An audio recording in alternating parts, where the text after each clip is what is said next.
So hello everyone, now will do the non alcoholic fatty liver disease. हमने alcoholic fatty liver disease पढ़ लिया जिसकी वजह से हेपेटाइटिस होता है, और अब हम लोग नॉन एल्कोहलिक पढ़ेंगे। इसमें भी वही 3 कंडीशंस आती हैं, स्टीएटोसिस, स्टीएटोहेपेटाइटिस और स्टीएटोसिरोसिस, जो हमने बाकी में किया, यहाँ पे भी सेम ही है। अब इसके साथ साथ कुछ एबनॉर्मेलिटीज़ जो हैं वो हैंड इन हैंड चलती हैं। दैट इज़ टाइप 2 डायबिटीज़ में हो जाता है, ओबेसिटी में हो जाता है, डिसलिपिडीमिया मतलब कि जो लिपिड का लेवल है हमारी बॉडी में उसका एक्सेस या लो होना। डिस जब आ जाए तो इसका मतलब ये नहीं है कि हमेशा हाइपो या हाइपर, जैसे कि जो एलडीएल है, लो डेंसिटी लाइपोप्रोटीन कोलेस्ट्रॉल, उसका लेवल जो है वो इंक्रीज़ हो जाएगा, और जो हाई डेंसिटी वाला है उसका लेवल कम हो जाएगा। हाई डेंसिटी जो है वो हमारी बॉडी के लिए अच्छा होता है, वो हमारे जो कोलेस्ट्रॉल है उसे सेल के अंदर लेके जाता है और हमारे ब्लड के अंदर से निकाल देता है, लेकिन जो एलडीएल है वो ब्लड के अंदर रखता है, तो that is a bad cholesterol. And fourth is hypertension. अब डिसलिपिडीमिया तो हमें पता ही है कि साफ साफ हमें फ़ैट की डेपोजिशन जो है, कोलेस्ट्रॉल है वो हमें पता लग रहा है। ओबेसिटी भी हमें पता लग रहा है कि उसमें भी फ़ैट जो है वो ज़्यादा होगा। जो टाइप 2 डायबिटीज़ है उसमें क्या होता है कि इंसुलिन की रेजिस्टेंस होती है। टाइप 1 डायबिटीज़ होती है जिसमें इंसुलिन की प्रोडक्शन नहीं होती। टाइप 2 डायबिटीज़ में क्या होता है, रेजिस्टेंस डेवलप हो जाती है इंसुलिन के खिलाफ। मतलब कि आपके बॉडी में जो रिसेप्टर्स हैं इंसुलिन के, मान लो एग्जांपल है कि रिसेप्टर्स हैं इंसुलिन के, वो काम नहीं कर रहे, वो इंसुलिन को पहचान ही नहीं रहे हैं।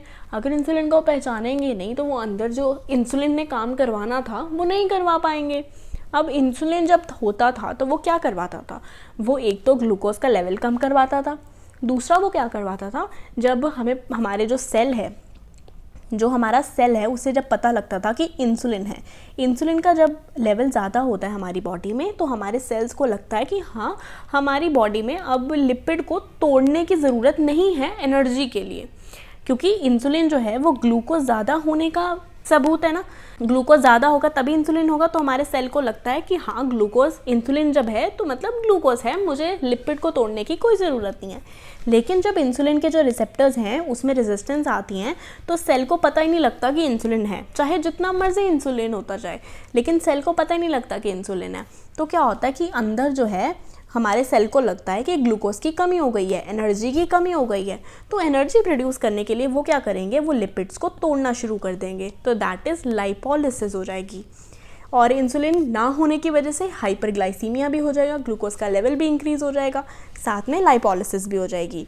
अब ये जो लाइपोलिसिस होंगी तो लिपिड मेटाबॉलिज्म से जो प्रोडक्ट्स निकलेंगे उनसे क्या होगा, कुछ रिएक्टिव ऑक्सीजन स्पीशीज़ जनरेट होंगी, और जो लिपिड वहाँ पे होगा, जो लाइपोलिसिस से जब टूटेगा तो फिर जो उसके प्रोडक्ट्स होंगे वो हिपैटोसाइट्स ले लेंगे। हिपैटोसाइट्स में आकर वो क्या करेंगे, वो इन्फ्लेमेटरी साइटोकाइन्स को एक्टिवेट करेंगे, क्योंकि ये डिस्ट्रक्शन कॉज करेंगे हमारे सेल के अंदर, क्योंकि एक्यूमुलेट होंगे हमारे सेल के अंदर लिपिड, और फिर एक डिस्ट्रक्शन सी होगी, क्योंकि वो एक एब्नॉर्मैलिटी है ना। तो इन्फ्लेमेटरी साइटोकाइन्स आएंगे, और ये जो रिएक्टिव ऑक्सीजन स्पीशीज़ हैं, ये हमें पता है कि ये माइटोकॉन्ड्रिया, हमारी मेम्ब्रेन, सबके फंक्शंस को डिस्टर्ब करती है, तो ये डिस्रप्शन हो जाएगी। ERS एंडोप्लाज्मिक रेटिकुलम, उसमें स्ट्रेस होगा। तो इन्फ्लेमेशन होने के बाद क्या होता है, इन्फ्लेमेशन वगैरह होने के बाद हमारे अंदर के जो स्टीलेट सेल्स हैं, जो कि फाइब्रोब्लास्ट हैं स्पेशलाइज्ड लिवर के, वो एक्टिवेट हो जाते हैं। अब फाइब्रोब्लास्ट एक्टिवेट होंगे तो क्या होगी, फाइब्रोसिस हो जाएगी, हिपैटिक फाइब्रोसिस। पहले यहाँ पे हमने इन्फ्लेमेटरी की, इन्फ्लेमेशन दैट इज़ हेपेटाइटिस हो गई, और फिर जो है यहाँ पे स्टीलेट सेल की एक्टिवेशन की वजह से फाइब्रोसिस भी हो गई। क्लिनिकल फीचर्स देखें तो इंक्रीज़ होता है लेवल ट्रांसअमाइनेज का। ट्रांसअमाइनेज इंक्रीज़ होने का मोस्ट कॉमन कॉज है non alcoholic fatty liver disease, ये याद रखना। अब स्टीएटोसिस जो होती है वो मोस्टली एसिम्प्टोमेटिक होती है, और स्टीएटोसिस हेपेटाइटिस जो होती है वो भी एसिम्प्टोमेटिक होती है, लेकिन उसके अंदर कुछ लोगों में फटीग और राइट अपर क्वाड्रेंट में डिस्कम्फर्ट, एनोरेक्सिया, ये सब कंडीशंस भी आ सकती हैं हेपेटाइटिस के केस में। नहीं तो स्टीएटोसिस के केस में तो बिल्कुल ही एसिम्प्टोमेटिक ही रहता है।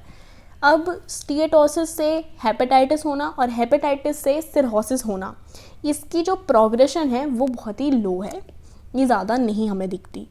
अब ये जो non alcoholic fatty liver disease है that is a significant contributor to pathogenesis of cryptogenic cirrhosis. जो एल्कोहलिक था, हमने लास्ट वीडियो में पढ़ा, तो जो एल्कोहलिक फैटी लिवर डिजीज़ था वो क्या कॉज करता था, वो प्लेनेक सिरोसिस कॉज करता था। लेकिन ये वाला जो है जो नॉन एल्कोहलिक है, मतलब इसके पीछे अल्कोहल का नहीं है हाथ, वो क्रिप्टोजेनिक सिरोसिस कॉज करता है। क्रिप्टोजेनिक सिरोसिस में क्या होता था कि इतनी ज़्यादा वो फाइब्रोसिस हो जाती है, श्रंकन हो जाता है कि हमें पता नहीं लगता कि वो क्यों हुआ था, कॉज क्या है उसका, ये हमें पता नहीं लगता। तो that is cryptogenic cirrhosis. Treatment कैसे कर सकते हैं, जो भी रीज़न था, जैसे कि ओबेसिटी था, हाइपरटेंशन था, पहले डायबिटीज़ थी, तो वो सारे जो भी हमारा उसका कॉज था उसे ट्रीट करो। तो you should treat insulin resistance और ओबेसिटी और what ever the reason is. So yeah, this was all about non-alcoholic fatty liver disease. If you have any query you can ask, and if you like the video, please subscribe. Thank you.